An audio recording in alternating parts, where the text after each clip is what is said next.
ان اشعار میں اقبال محبوب سے جدائی کے لمحات میں اپنی نفسیاتی کیفیت کا ذکر کر رہے ہیں۔ تلاش گوشۂ عزلت میں پھر رہا ہوں میں، یہاں پہاڑ کے دامن میں آ چھپا ہوں میں، شکستہ گیت میں چشموں کی دلبری ہے کمال، دعائے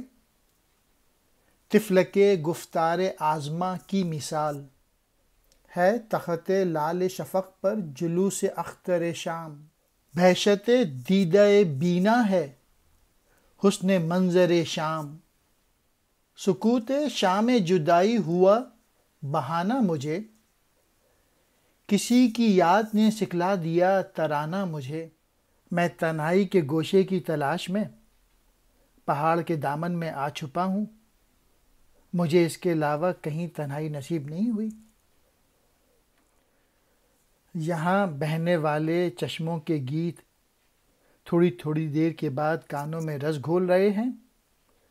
اور ایسا لگتا ہے جیسے کوئی چھوٹا سا بچہ بولنے کی کوشش کر رہا ہو